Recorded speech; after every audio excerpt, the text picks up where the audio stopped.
Hello everybody and welcome to Omnipoke, the channel that brings you guys everything Pokemon. I'm Jack and today we're going to be taking a look at the Brisbane Top 8 Regionals breakdown. This was the first regional in a series of 4 to bring back the return of IRL competitive play. This is the first event worth some championship points in 2 years. And yeah, how exciting is it that we're finally back? We finally have IRL tournaments back, big regionals and stuff. Like I say, it's been 2 years, but it's been a long time coming. Really exciting to be back here with some official regional breakdown. Yeah, it's been a while. As you can see, the Brisbane Top 8 is pretty much exactly what people expected. We're taking a look at the Complexity Card Gaming Pokemon graphic or meta breakdown graphic for the top 8 of the tournament. Obviously, this was, I think there were 150 players in the tournament, so rather than a top 32, it just went straight to a top 8. But you can see, like I say, the meta game was pretty much exactly what people thought it was going to be. We have Mew taking up 50% of those top 8 placements, 3 Arceus decks, and then a Moltres Inteleon rounding out top 8. So yeah, a lot of people, what people predicted, Mew was very, very popular pre-Brilliant Stars, is still doing really well post-Brilliant Stars release. Arceus has a variety of different partners in Duraludon, Suicune, and just being like Inteleon based and being a pure Arceus deck. And then the Moltres engine, or the Inteleon engine, backing a Moltres build to try and really capitalise on Mew's weakness. Again, nothing too crazy to look at in the metagame. Kind of what we expected. The more interesting thing is some of the lists that we're going to take a look at momentarily. But just before we do, make sure you check out the Potown store, where you can get 5% off your order using code Omnipoke. Make sure you grab some Brilliant Stars codes ready to be testing for all of these regionals coming up. So, without further ado, let's take a look at the first place list. This is Natalie Miller's first place list that won the Brisbane Regional Championships. As you can see, Mew was able to take the tournament down, as a lot of people predicted, in all honesty. We actually had Natalie on for an interview just last week, so make sure you go back and check that out if you want some. If you want to see some of her thoughts and processes heading into the tournament. You can see obviously they were great ones because she was able to win in the end, which is fantastic. So congratulations from us. We'll also be doing another one ahead of Salt Lake City and then again ahead of Liverpool over the next couple of weeks. So make sure you check out that on stream on Tuesday. We're going to be chatting to a couple of people. And then a week on Tuesday as well, ready for Liverpool. But yeah, back to the list. Looks to be pretty standard Mew, to be honest. We've got some really kind of standard counts, but a couple of interesting cards here and there. In general, the Oricorio is the only point of note, I guess, in the Pokemon line. Oricorio has kind of been a bit of a 50-50 for a lot of people. Sometimes it seems worth it, sometimes it doesn't.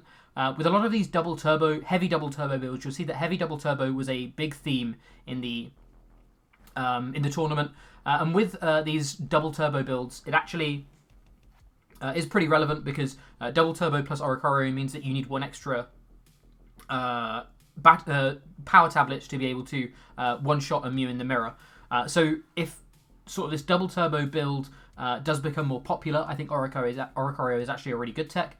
And obviously, Natalie definitely saw its value in the tournament as well. We've got the one Echoing Horn. Obviously, Duraludon was was the deck that Natalie had to face in the finals, and I would imagine it really, really pulled its weight there. Basically, the way the deck is built currently, there's no basic energy. It's all just the special energy, meaning that you're capped at 110, basically 130, I guess, but 110 for a lot of the time. Copying Max Miracle with Mew just to try and get through Duraludons, which is doable but tough. But Echoing Horn means that you can really try and be aggressive in the early game, try and take 4 prizes on the Arceus and just a Duraludon they haven't been able to build up yet, and then Echoing Horn and Arceus back onto the board late game to win that way. So you never actually have to go through a Duraludon VMAX, which is kind of what the list is looking to do with the lack of Psychic Energy. You can see that there's also, because of that, no Fog Crystal. Instead, Natalie's gone for a quad Cramomatic, quad Rotom Phone build, just trying to super push for consistency, which I completely respect. Definitely a great thing to do. Double Choice Belt, again, pretty impressive card in the deck. You just want to be able to have access to this basically at all points, so definitely really useful. And then 2 Rose Tower, obviously with no basic energy, there's not really a necessity for the what are they called? The training courts. So just the 2 rows tower. Personally, 2 stadiums does scare me a little bit. You'll see that path is still a very relevant part of the metagame, and even though it's evidently not been sort of to Natalie's undoing this tournament, I still think path scares me a little bit. So I would personally still be trying to find space for a 3rd stadium, probably at the cost of a cram or a Rotom Phone. They're naturally the most flexible spots, but just having access to things like quad cram, quad Rotom Phone means that you set up way more often, or as often as possible. And Mew, when it gets set up, is just such a strong deck and can power through anything. So even through the path decks, because the natural defensiveness of Rotom Phone means that you can kind of plant a tower to the top of the deck, just in case they ever try and path the PQ. You can really try and play around that. So yeah, quad Phone it kind of also helps with the double stadium. Again, I'd prefer, or I would like to try and find space for a 3rd. But cutting a cram or a phone never pleases me too much because they're great consistency guards. Really nice to see Natalie playing the phones as well. I've been a huge advocate of phones in Mew basically this whole time. I think a lot of people are just preferring the cram engine, but I'm still a huge fan of phone, primarily just for the defensive option to be able to make sure you're not completely ruined by path. So yeah, really like the list, to be honest. And this I think will end up being one of the most popular lists going into the next couple of weeks of tournaments.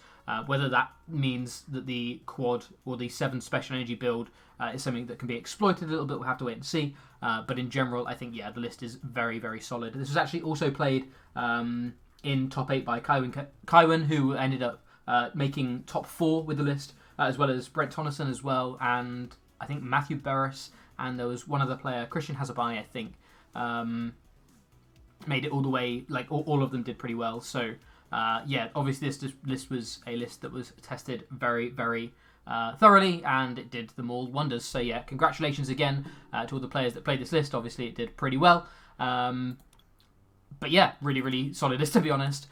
Faced off against Duraludon in the finals. Duraludon is it's a weird one because it kind of disappeared a little bit in terms of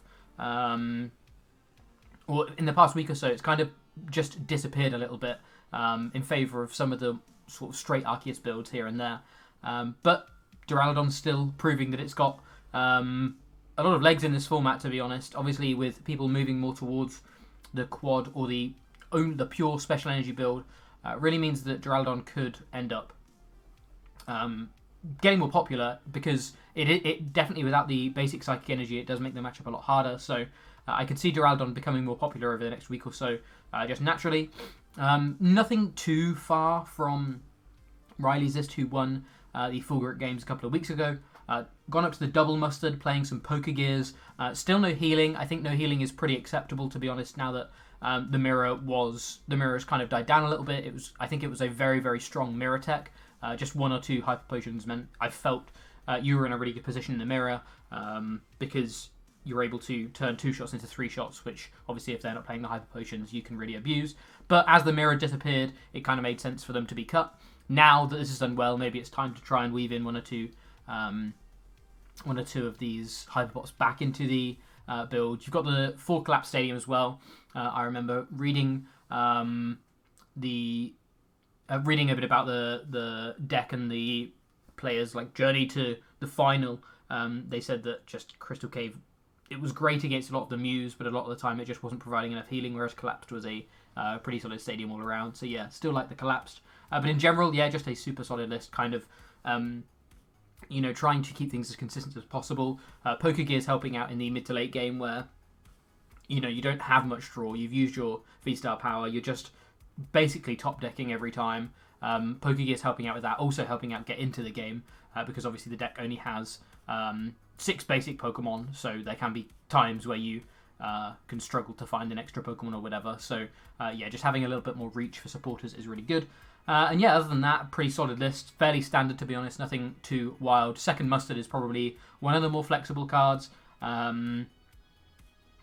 But yeah, I think for me, one of the biggest things is just trying to find space for Hyperpots. We're going to be doing a top tier tweaks on the channel at some point during the week. So we'll basically go over a few of these lists and kind of say, given what happened during this tournament and the metagame and how it's evolving, what would we do to adapt these lists to try and better perform in the metagame? And that's where Joe will be taking a look at trying to find spaces to pop in maybe a Hyper Potion or two in case this does become more popular. So yeah, onto the third place list, and this was indeed the Moltres list that actually had sort of an Arceus line built in as well. So yeah, technically 4 Arceus decks. It was technically 50-50, 4 Arceus decks and 4 Mew decks, but obviously this was more dark focused. There are only 2 double turbos, so typically you're not attacking too much with the Arceus, but it is an option, obviously. Yeah, really trying to push weakness on the Mew VMAX. Basically, you've got the Moltres, or both Moltreses, both the Malevolent Charge one and the Direflame Wings one, to really apply some pressure to these Mew VMAXs. Early game in terms of the V, and late game in terms of the one prizer.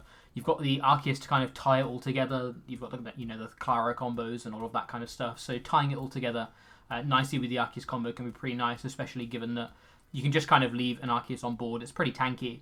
And, between Arceuses and Inteleons, you're going to be able to tutor out a lot of this combo, like Clara combo pieces where you need them. So, yeah, we've seen, obviously, the deck do fairly well in the past, so it all makes sense.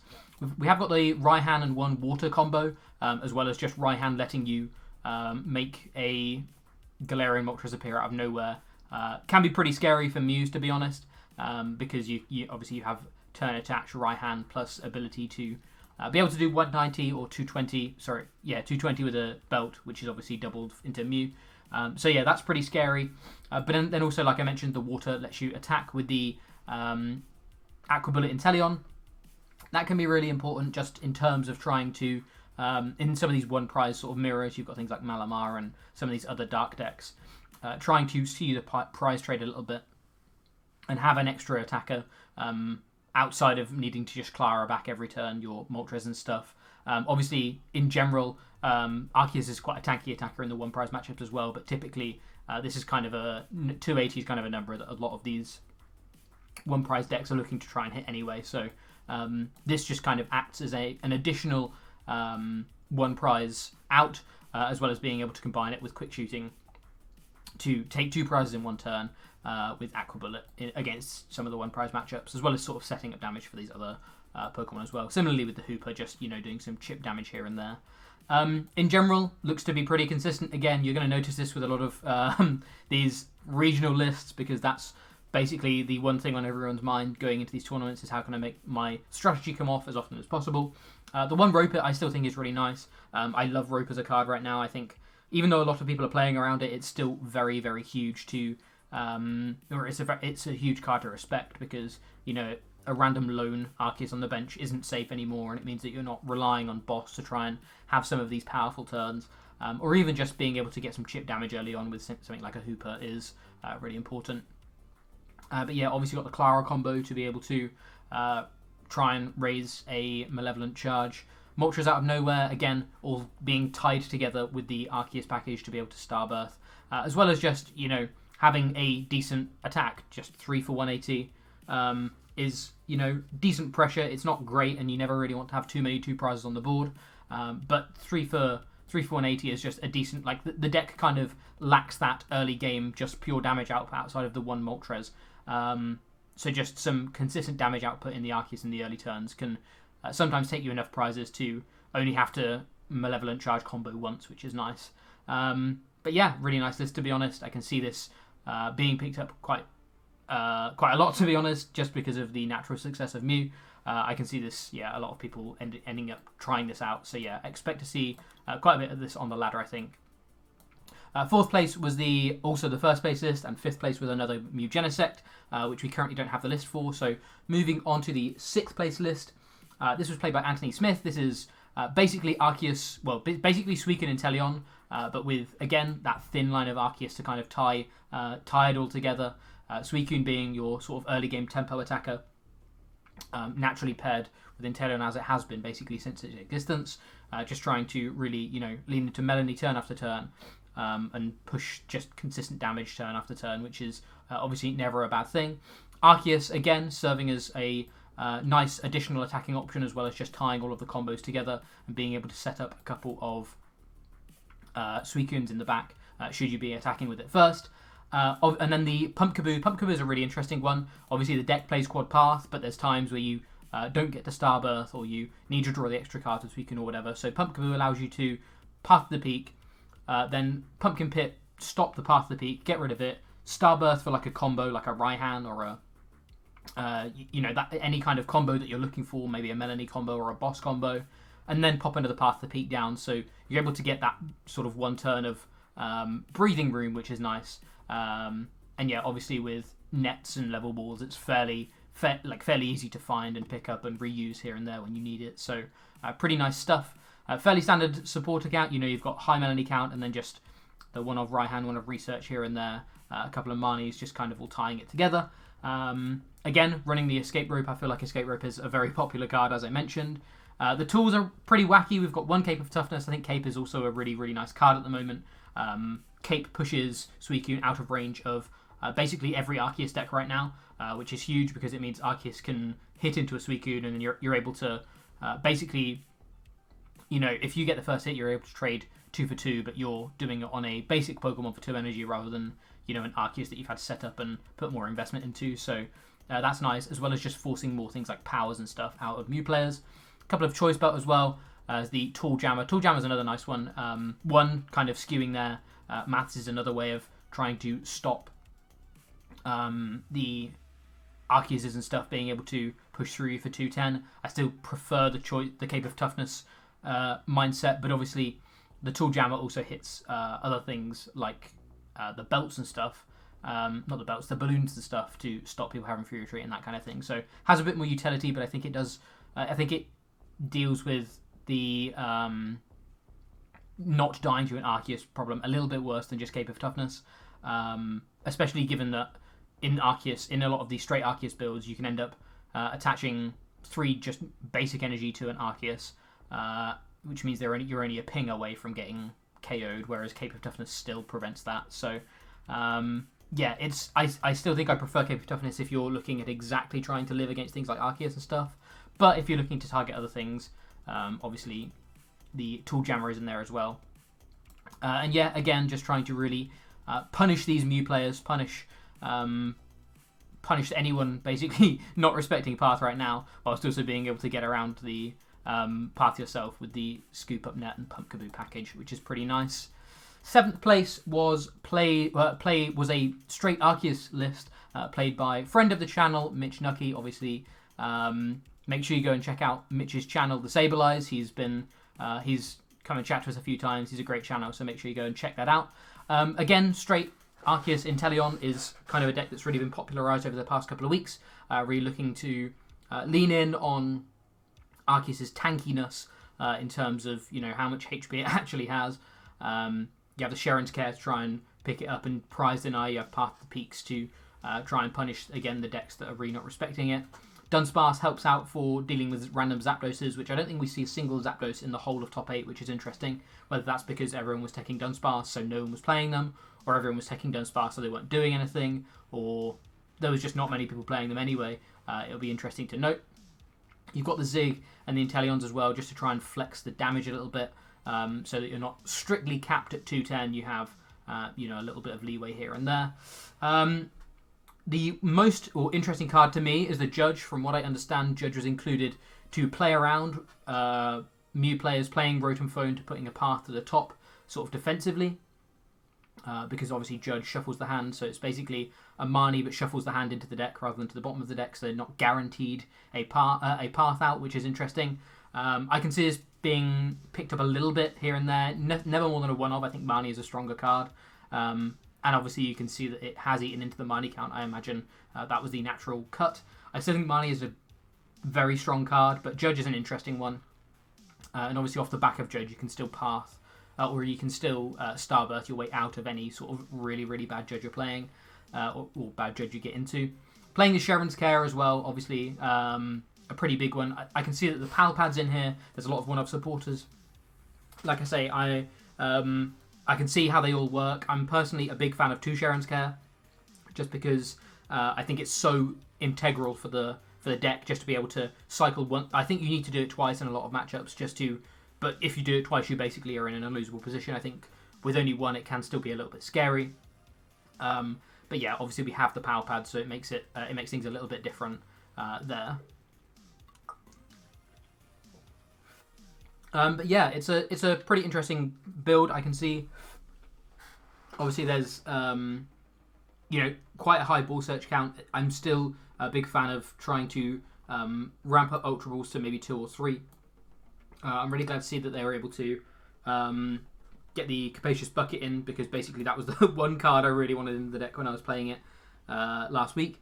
So really nice to see that that was able to be included.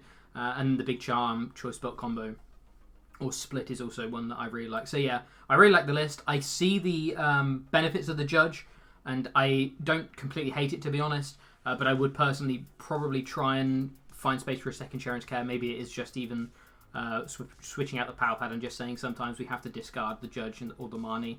But yeah, I think Sharon's Care is such an important card. I would really try and find space for that. But other than that, a pretty solid list, to be honest. So yeah, congratulations, Mitch. And finally, we have Jordan Palmer's top 8 Mew list as well. Again, pretty standard, very similar to the winning list from Natalie. As you can see, again, no Psychic Energy, so no Fog Crystals, playing one less Rotom Foam for an extra Stadium, and I think that's basically the only change in the list. So yeah, obviously a pretty solid list. I still like the 3 Stadiums, so yeah, as you can see, Jordan has cut one of the Rotom Foams. So yeah, pretty much exactly what I said about Natalie's list, I guess, but just trying to find space for that extra Stadium.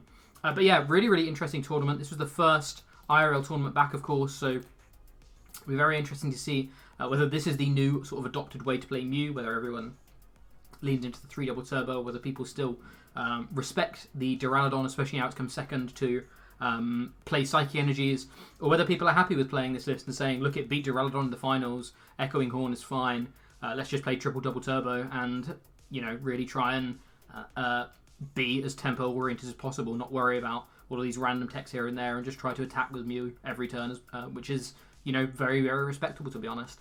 But yeah, really interesting stuff. Thanks so much for watching.